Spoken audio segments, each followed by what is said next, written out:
Time for an update. It's been a couple weeks. The old 305 block was too blown out to be salvageable, so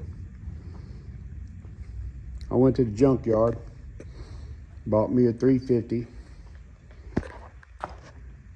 rebuilt it, got it running. It's running good.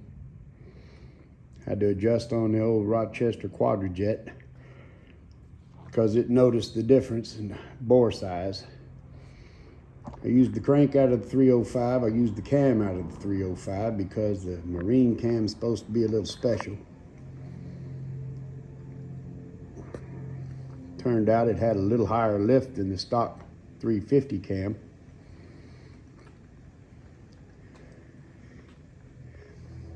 There's the pistons out of 305, perfect good shape. Got no use for them. Nobody wants to build a 305 apparently. So those are gonna wind up thrown away.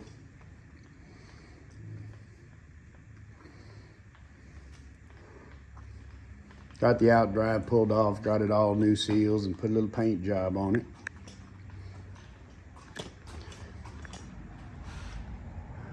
That's the plate to the back of the bell housing, or the front of the bell housing. This boat didn't have one when it got here, but I found this one on eBay. Cleaned it up, painted it up. We'll be putting that on soon.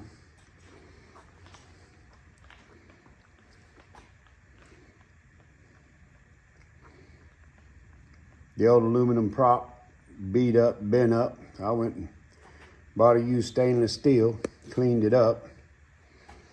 There's a good thing too, because the prop that came on this boat was 2 inches too small pitch for the 305 and 4 inches too small pitch for a 350.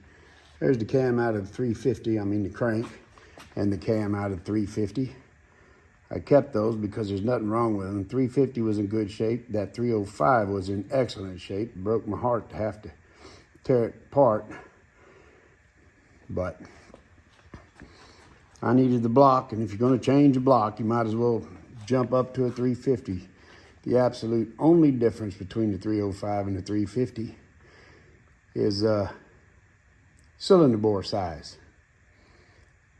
305 is like 3 3/4, 350 since the beginning of time been like 4 inch, and 350 rods are a little stouter than 305 rods, but not by much. But that is the only difference. That cam and that crank didn't even notice the piston size difference, but the carburetor did, so we tuned on it a little bit. The Y-pipe had a pile of pookie on it, so I was afraid it was cracked. So I pulled it out and cleaned it up, no cracks. Of course, I got to paint it up some too, because it's got to be pretty when it goes back in. Then there was a change of plan on the fuel tank. In one of the other videos, somebody gave me a hard time for building a new fuel tank and leaving the old one in there. And I thought, yeah, well, new tank be expensive, and I've already planned on what I'm gonna do. And so that's what we decided to do, build a new fuel tank. But then my wife came along and agreed with the commenter. And after thinking about it a while, I just decided we're gonna go ahead and tear that old fuel tank out, repair it, and put it back in. It's 1/8 inch thick aluminum. We'll patch whatever it needs and make sure it doesn't soak in water the next time it goes in. That's the floor and a piece of the back wall of the aft cabin. I just finished cutting that out of there. It's a little bit of a pain, but we'll fiberglass it back in and it'll be good as new. And while we had the motor out, if you're gonna change a fuel tank, that's the time to do it. There's the fuel tank with the back wall and floor cut out of it. Gonna be a little bit of a job, but I've seen people undertake bigger jobs for less reason. Of course, now we got a good mess working here, but after we do the repairs, we'll clean them up. This is a mess I got going in here. And if you're ever going to do this job, you're going to want to see some of this. That fuel tank's dimension is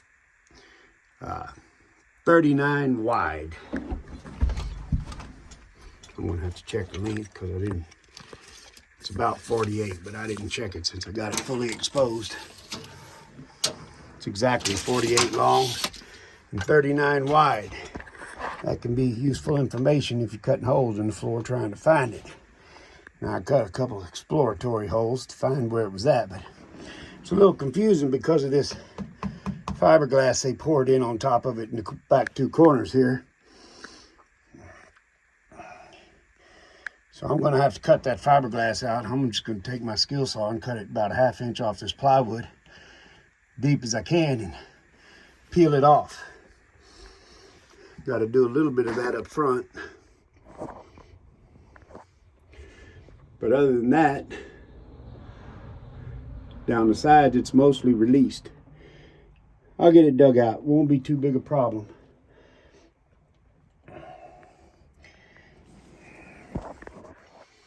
But that fuel tank is 39 wide and 48 long. And I'll show you, let me show you the tag on it in case you got the same deal going.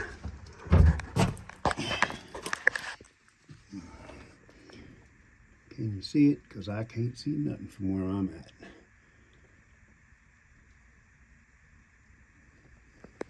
It's a 55-gallon tank, built in 1987.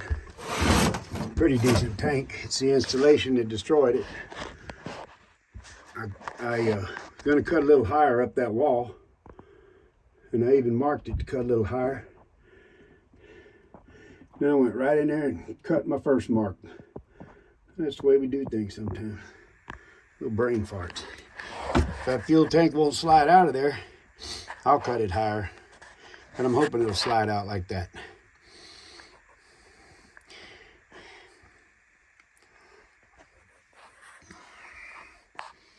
Not too big a deal. Not going to wind up being as big a deal as I was trying to avoid it, because it is a pain in the ass. But with the motor out of the way, a little easier.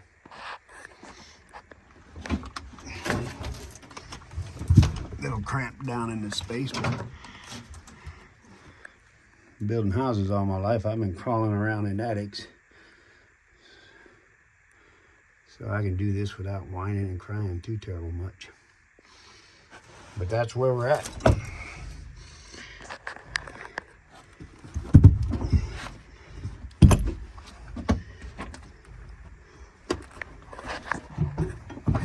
Now I'm going to finish digging that fuel tank out of there and see just how bad the damage is on the bottom.